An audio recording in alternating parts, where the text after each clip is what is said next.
என்ன எதுல இருந்து ஆரம்பிக்கிறதுன்னு தெரியலையா? எதையாவது ஒண்ணு எடு, அப்பதானே ஆரம்பிக்க முடியும். கீழே இருந்து ஆரம்பிக்கிறேன். என்ன கீழே இருந்து இது எடுக்கிறாங்க? ரொம்ப ஆசைப்பட்டு தேடி தேடி ரிசப்ஷனுக்காக வாங்கின ட்ரெஸ்.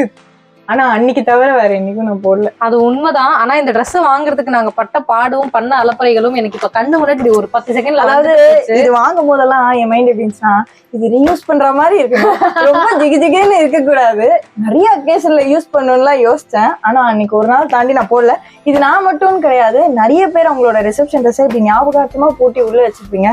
இப்ப இதை போடலாமா வேணாமான்னு எனக்கு ஒரு டபுள் மனசா இருக்கு. சோ ரிசப்ஷன் ட்ரெஸ்ஸையே வந்துட்டு நம்ம கொடுத்துடலாம் அப்படின்னு டிசைட் பண்ணிருக்க வைஷோவோட ஒரு பிரேவான ஒரு முடிவை வந்து நான் பாராட்டுறேன். அண்ட் பார்த்துட்டு இருக்கிற நீங்களாம் சொல்லுங்க, உங்க வெட்டிங் ஆர் ரிசப்ஷன் ட்ரெஸ்ஸை வந்து எவ்வளவு நாள் தேடி நீங்க வாங்குனீங்க, அவ்வளோ நாள் தேடி கஷ்டப்பட்டு வாங்க ட்ரெஸ் எத்தனை வாட்டி நீங்க போட்டிருப்பீங்க அப்படிங்கறத கீழே கமெண்ட்ல சொல்லுங்க. நாங்க டெஃபினட்டா செக் பண்ணுவோம். பிரியா இப்பெல்லாம் சொல்லும் போது என் மனசு வலிக்குது, இது போடணுமா வேணாமா? நான் போட்ட போது வலிக்கல, இப்ப மட்டும் ஏன் வலிக்குது? போடுங்க போடுங்க, உள்ள போடுங்க. எல்லாம் ஓகே. அன்னும் ஃபீல் பண்ணும்போது தான் யோசிக்கிறேன். ரொம்ப ஃபீல் பண்ணாதீங்க. அண்ணு அட்டோட வெட்டிங் கோட்டெல்லாம் அவங்க போன வாரமே தூக்கி போட்டாங்க.